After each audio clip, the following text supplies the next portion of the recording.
If you want to start a sustainable fashion brand, or if you are a sustainable fashion brand, there's a lot of myths out there that can make it really confusing as to what materials or what methods are sustainable versus what are just greenwashing. Let's have a look at some of those in this video.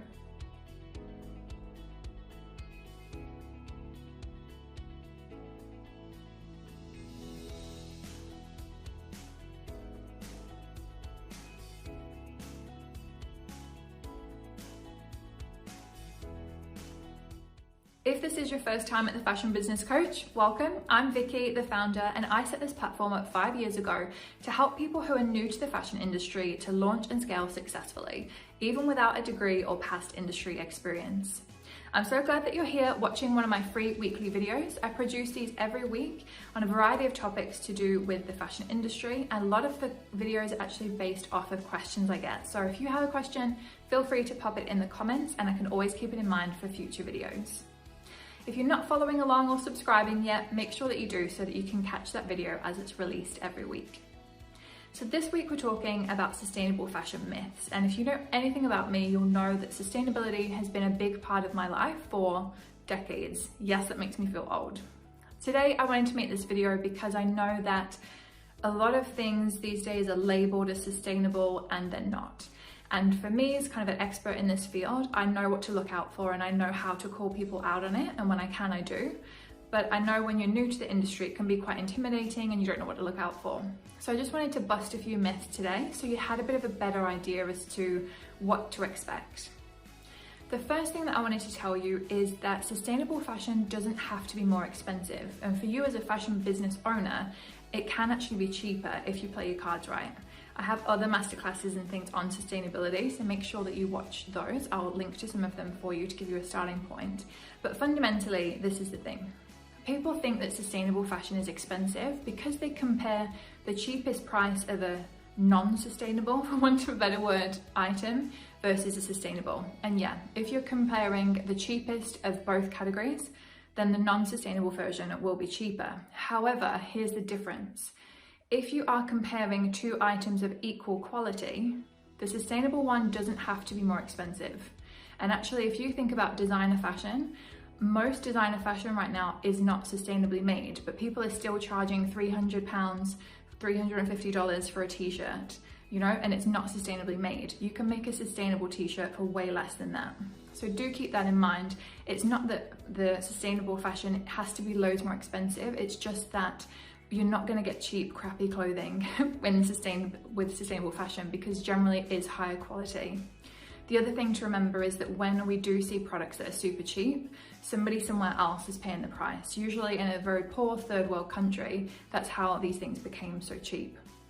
And actually on that note, another myth to bust is that if you're working sustainably, it means that your workers are getting fair wages and treated nicely. This is not true. Like the end. No, let me explain. So the thing is that if you're working sustainably, that has no bearing, no relevance, no relationship to the workers' rights. These are two very different things. So sustainability is one thing and ethical fashion is another thing. So the sustainability literally relates to the environmental impact of a product, whereas the ethical side is things like workers' conditions, workers' wages, and things like that.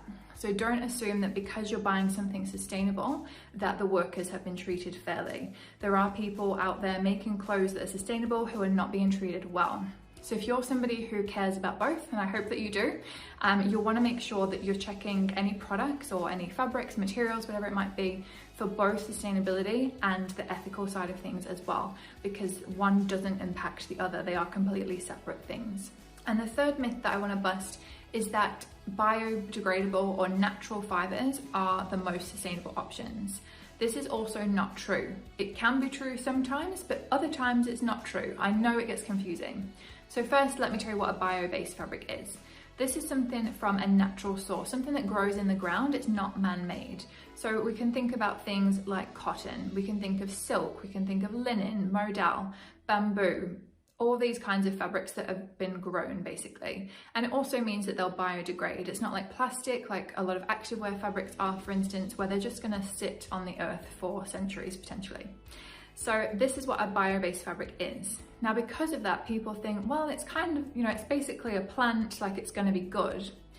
The difference is though that there's a lot of processes involved to take something from a plant to a fabric. And the reality is that most traditional manufacture is not good for the environment.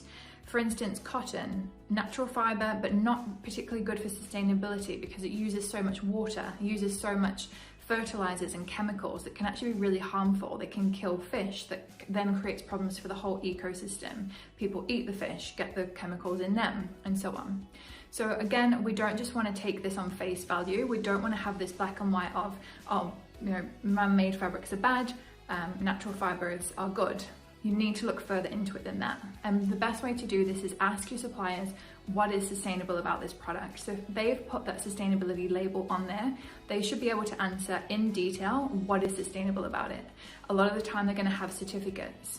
If you ask people these questions and they're evasive or they just give you kind of one-word answers, to me that's always going to be a red flag. Because when I meet people who are genuinely working sustainable, myself included, you can't get us to shut up about it, literally, There's so many things that we want to tell you and tell you about the journey that they went on. The fabric suppliers, it often takes years to develop these fabrics, so they're going to tell anybody who listened how they came about it and how they made it work. So that's something else to keep in mind. I hope these tips have been helpful for you. I do have a ton of other sustainable resources, so I'm going to link to some of those below. If you are launching your brand and you need some one-on-one help, then I'd love to invite you to join me in a strategy call, which I'll link to below as well. Thanks so much for watching, and I'll see you next week.